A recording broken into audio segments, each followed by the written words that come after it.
Salut à tous les amis, j'espère que vous allez super bien. Aujourd'hui, on va apprendre à faire un fraisier. Bon, du coup, là, on va faire le biscuit pour le fraisier, justement. Donc, j'ai décidé de faire un petit pain de gêne à la fraise. Donc, avec de belles petites fraises ici. Alors, pour le pain de gêne, il vous faudra du coup de la pâte d'amande que l'on va mettre dans la cuve du batteur. Sinon, après, vous pouvez aussi le faire à la main, mais c'est toujours mieux de le faire au batteur. Avec une partie de l'œuf, hop, c'est la moitié. Et après, vous venez déjà mélanger à la cuillère. Surtout moi, en plus, la pâte d'amande, elle est ancienne. Donc là, il faut vous assurer en fait que les œufs se mélangent bien à la pâte d'amande et qu'il n'y ait pas de morceaux, quoi. Quand on est arrivé à ce stade, la pâte d'amande, généralement, elle est toujours un petit peu ramollie. Donc elle s'est incorporée des œufs. Prenez le fouet. Hop, on va pouvoir commencer à bien mélanger, ça ira plus vite. Et là, vous mettez à fond. Il faut s'assurer que toute la pâte d'amande soit bien incorporée. Il ne faut pas avoir peur de bien mélanger, il n'y a pas de souci. Regardez, on a une belle pâte. Hop. Ce que je vais faire, c'est que je vais ajouter le reste des œufs. Et après, je remets à monter à fond. Donc là, regarde, on reste sur le même principe, hein. Toujours un beau blanchiment, un beau mélange et puis un beau ruban.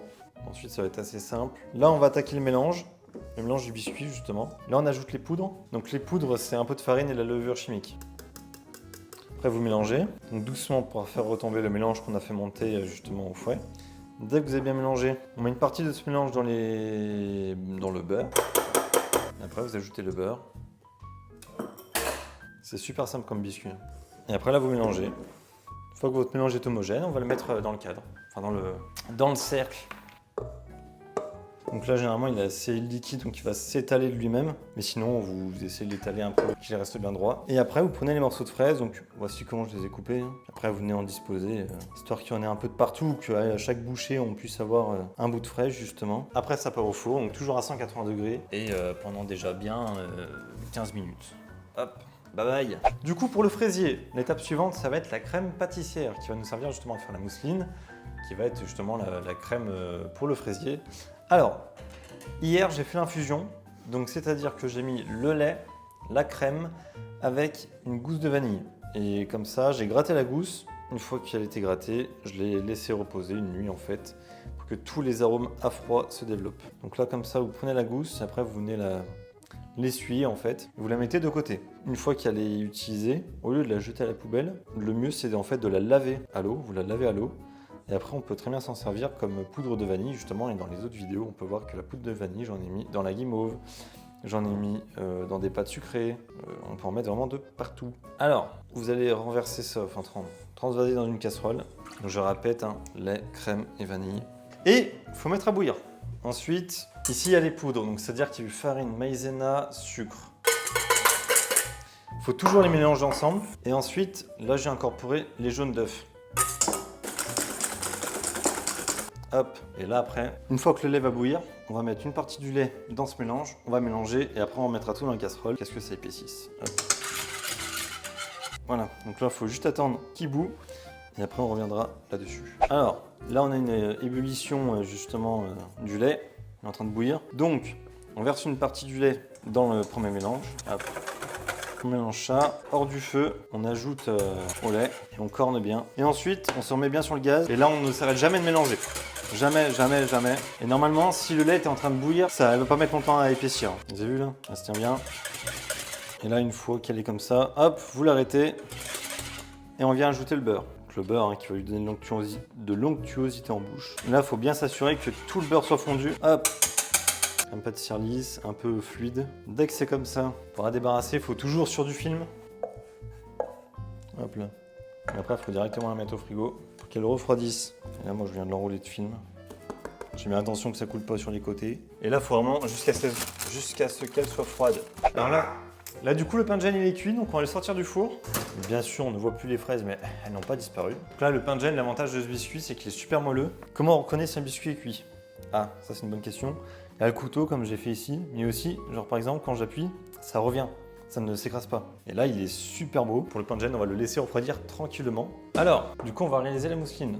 Donc, qu'est-ce que c'est une mousseline? C'est du beurre avec de la crème pâtissière. Du coup, j'ai mis mon beurre en pommade et on vient ajouter la crème pâtissière. La crème pâtissière, vous la mettez en plusieurs fois. Généralement, on les met en 3 fois. La première fois, c'est vraiment un tout petit peu, quoi. Hop, et on fait tourner au robot. Donc là, on voit que la crème est bien incorporée dans le beurre. On racle encore bien les contours. Bon, là, il y a encore beaucoup de beurre, donc on va rajouter la deuxième partie en crème.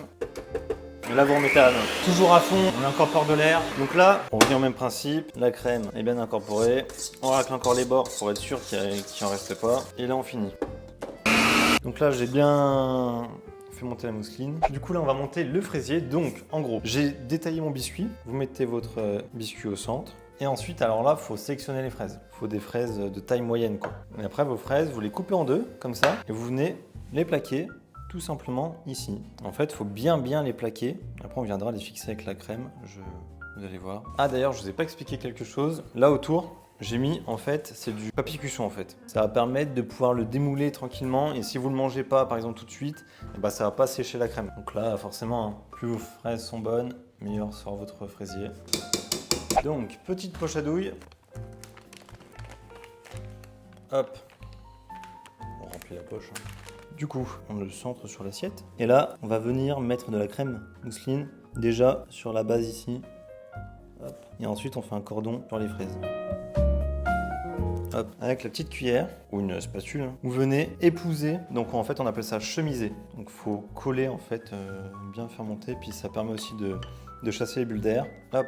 Après la crème qui reste ici, on la tapisse dans le fond. On vient y ajouter les fraises. Et après, c'est à partir de là qu'on va voir si on a assez. Donc là, voilà, hein, bien généreux. Après, on reprend la mousseline et on vient en mettre dans le fraisier. Après, on va venir racler, vous inquiétez pas.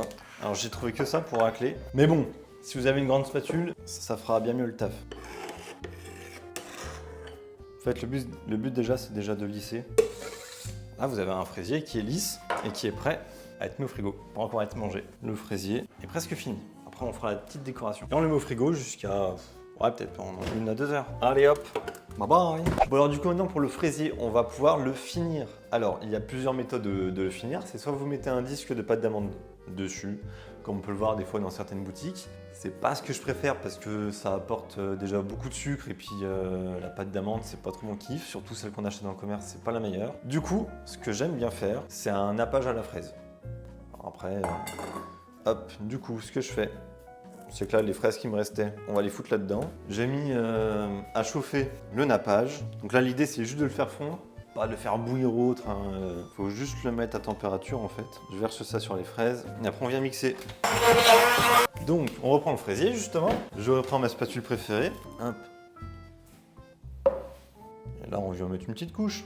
Et là, en plus, on a vraiment un nappage gustativement bon. Ensuite, on va venir décorer le fraisier. On va faire la petite chantilly. Alors là, la chantilly, vous allez voir, c'est très simple. Là, je pars sur 80 grammes et je mets 8% de sucre glace avec et un petit peu de poudre de vanille. Et là, attention, bon mélange. Hein.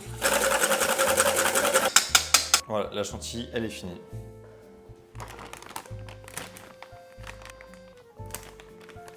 Du coup, j'ai pris une douille unie. Puis on va venir pocher 2-3 petites bouboules.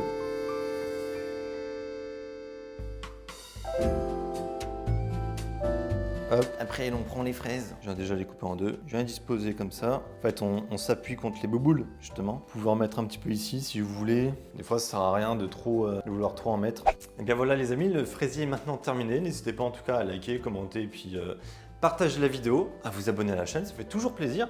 N'hésitez pas à retrouver la recette en description sur notre site. Bien entendu, il n'y aura pas que celle-ci, alors n'hésitez pas à jeter un coup d'œil aux autres. Et puis bonne dégustation.